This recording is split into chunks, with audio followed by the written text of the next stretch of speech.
In August 2019, the world witnessed a moment that blurred the line between satire and serious geopolitics.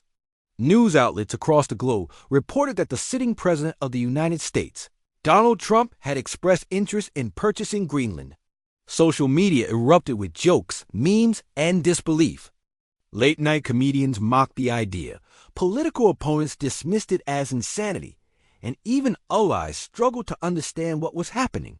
Yet behind the laughter, diplomats, military analysts, and intelligence agencies reacted very differently. Because to them, this was not comedy. It was a signal. Greenland is not just ice and snow. It is geography in its most powerful form. Throughout history, geography has determined the rise and fall of empires more than ideology or personalities ever could. When Trump spoke about Greenland, he unintentionally forced the world to look north to a region long ignored but now rapidly becoming the center of 21st century global competition. This documentary explores why that proposal happened, what it revealed about America's strategic thinking, and why Greenland may soon define the future balance of global power. Greenland is the largest island on Earth, larger than France, Germany, Spain, and the United Kingdom combined. Yet it remains one of the least populated places on the planet. Over 80% of its surface is locked beneath a massive ice sheet that has existed for thousands of years. To the average person, Greenland feels distant, empty, and irrelevant. But geopolitics does not care about population size, it cares about position. Greenland sits directly between North America and Europe, forming a natural bridge across the Arctic. Any aircraft, missile, or satellite traveling between these continents must pass near or over Greenland. Politically, Greenland is an autonomous territory under the Kingdom of Denmark. While it governs its domestic affairs, Denmark controls defense and foreign policy. This arrangement has kept Greenland relatively quiet on the world stage. But quiet does not mean unimportant. In fact, some of the most critical strategic locations in history were ignored until they weren't. Greenland is one of them. As global powers begin to refocus on the Arctic, Greenland is transforming from a frozen afterthought into a geopolitical centerpiece. For most of modern history, the Arctic was viewed as a frozen barrier rather than an opportunity. Thick ice made trade routes impossible, natural resources inaccessible, and military operations extremely difficult. That reality is changing faster than anyone predicted. Climate change is melting Arctic ice at unprecedented rates, opening new sea lanes that could drastically shorten global shipping routes between Asia, Europe, and North America. What once took weeks could soon take days. Beneath the ice lies something even more valuable: vast reserves of oil, natural gas, and rare earth minerals essential for modern technology and military hardware. This sudden accessibility has triggered a silent race among global powers. Russia has expanded its Arctic military bases. China has declared itself a near-Arctic state, and the United States has quietly reinforced its northern defenses. Greenland sits at the heart of this transformation. Whoever holds influence over Greenland gains a commanding position over Arctic trade, military surveillance, and future resource extraction. To many critics, Trump's proposal sounded absurd. But history tells a different story. The United States was not built solely through war, it was built through purchase. The Louisiana Purchase doubled America's size overnight. Florida was acquired from Spain. Alaska was purchased from Russia in 1867, a deal ridiculed at the time as Seward's folly. Today, Alaska is recognized as one of America's most strategically valuable territories, rich in resources and critical to national defense. Trump's Greenland idea followed this historical logic. Strategic land acquisition has always been a tool of American expansion, not for conquest, but for security and influence. The difference in 2019 was perception. In a modern world where borders feel fixed, the idea of buying land feels outdated. But geopolitics has not changed as much as public opinion has. Power still follows geography, and Greenland represents geography at its most decisive. Long before Trump ever mentioned Greenland publicly, the United States military understood its value. During the Cold War, America established the Thule Air Base in northern Greenland. This base became a cornerstone of America's early warning system against Soviet nuclear missiles. Even today, Thule remains one of the most important radar installations in the world, capable of detecting ballistic missile launches across the Arctic. In an age of hypersonic weapons missiles that travel faster and lower than ever before, early detection is the difference between survival and catastrophe. Greenland provides the United States with precious minutes of warning time. In nuclear strategy, minutes are everything. Trump's proposal did not create this reality. It merely exposed it to the public. Greenland is not just a piece of land. It is a shield. When Denmark's prime minister dismissed the idea of selling Greenland as absurd, the response was swift and emotionally charged. But Denmark's refusal was rooted in more than national pride. Greenland is Denmark's gateway to global relevance. Without Greenland, Denmark's geopolitical influence would shrink dramatically. Additionally, Greenland's population has been gradually moving toward greater autonomy and eventual independence. Selling the territory without their consent would have ignited political outrage and international condemnation. Trump's reaction, canceling an official state visit, signaled that the proposal was serious, not symbolic. Diplomatically, the episode caused discomfort. Strategically, it revealed something more important. Greenland was no longer invisible. The conversation had begun, and once geopolitics enters public debate, it rarely disappears. Beneath Greenland's ice sheet lies one of the world's largest untapped reserves of rare earth minerals. These elements are essential for smartphones, electric vehicles, renewable energy systems, and advanced military technology. Currently, China dominates global rare earth production, giving it enormous leverage over supply chains.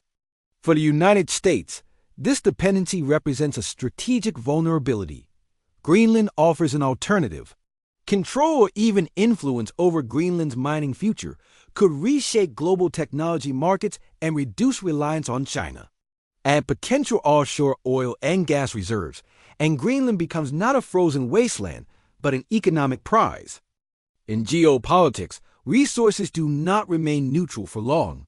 While Western media mocked Trump's proposal, China was quietly expanding its interest in Greenland. Chinese companies pursued mining licenses, infrastructure projects, and airport construction. These moves raised alarms in Washington. Infrastructure is never just infrastructure. It creates influence, dependency, and long-term presence. The United States intervened, offering financial alternatives to block Chinese investment. This behind-the-scenes battle revealed the true stakes. Greenland was no longer about Denmark or Trump. It was about preventing a rival power from gaining a strategic foothold in the Arctic.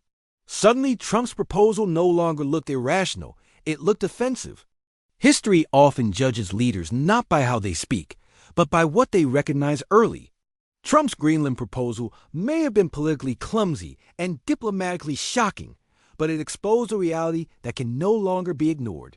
The Arctic is opening. Global competition is moving north. And Greenland stands at the center of it all. The question is no longer whether the idea sounded crazy in 2019. The real question is whether the world was simply not ready to hear it. For decades, Greenland has lived in a delicate political balance. Officially, it remains part of the Kingdom of Denmark. Yet culturally and emotionally, many Greenlanders see themselves as a separate nation. The Inuit population, which forms the majority of Greenland society, has its own language, traditions, and identity that predates European control by centuries. Over the last few decades, Greenland has steadily gained more autonomy, managing its internal governance, while Denmark continues to control defense and foreign policy. This gradual shift has fueled a growing independence movement, one that sees Greenland as future not as a dependent territory, but as a sovereign Arctic state. However, independence comes with a price. Greenland's economy is heavily reliant on subsidies from Denmark. Complete independence would require massive new revenue streams, likely from mining, energy exploration, or foreign investment. This is where global powers enter the picture. For Greenland, independence without economic stability is impossible. For the United States, an independent Greenland could become a strategic partner. Trump's proposal, controversial as it was, indirectly touched on this reality. Greenland's future is not just about freedom, it is about who helps finance that freedom and at what cost. Imagining Greenland under American control is not political fantasy. It is a strategic scenario analyzed by defense planners and geopolitical experts. If the United States controlled Greenland, it would gain unmatched dominance over the Arctic. Missile detection systems could be expanded, space surveillance improved, and naval operations extended deep into polar waters. The Arctic would effectively become an American security buffer zone, dramatically reducing response times to any threat originating from Russia or beyond. Economically, U.S. involvement could unlock Greenland's mineral wealth at an industrial scale. Rare earth mining could reduce America's dependence on China. New Arctic shipping lanes could be secured under U.S. influence. Energy exploration could reshape global oil markets. But this control would also come with global consequences. Russia and China would view American dominance in Greenland as a direct threat, accelerating militarization and increasing the risk of confrontation. Greenland would shift from a quiet land of ice to a front line of global power competition. While much of the world focuses on conflicts in Eastern Europe and the Middle East, Russia has been systematically transforming the Arctic into a militarized zone. Old Soviet-era bases have been reopened, new airfields constructed, and nuclear-power icebreakers deployed to maintain year-round access. For Russia, the Arctic is not optional, it is essential. Much of Russia's coastline lies in the Arctic, and a significant portion of its energy exports pass through northern waters. Russia views Greenland through a defensive lens. Any expansion of American influence there directly challenges Russia's Arctic dominance. Missile detection systems in Greenland reduce Russia's strategic surprise capability. Naval surveillance limits submarine movement. From Moscow's perspective, Greenland is not distant, it is dangerously close. This reality explains why Arctic militarization continues quietly, with little public attention but enormous strategic importance. Unlike the United States and Russia, China has no Arctic coastline. Yet it has declared itself a near-Arctic state, signaling long-term ambitions in the region. China's strategy is economic first, military later. By investing in ports, research stations, and mining operations, China seeks influence without confrontation. Greenland became an attractive target because of its resources and limited infrastructure. The United States recognized this strategy early and acted decisively to block Chinese investments in Greenlandic airports and mining projects. This behind-the-scenes struggle revealed a new reality. The Arctic is no longer just a military theater, it is an economic battlefield. Whoever controls infrastructure today controls influence tomorrow. Greenland is one of the few remaining places where that future is still undecided. Greenland's strategic importance also places it at the center of NATO's future. As Arctic routes open and military competition increases, NATO must adapt to a region it once largely ignored. Greenland serves as a bridge between North America and Europe, making it vital for alliance coordination. Any instability in Greenland could disrupt transatlantic security. European nations are increasingly aware that Arctic security is no longer optional. Climate change has turned the region into an accessible frontier, and with accessibility comes vulnerability.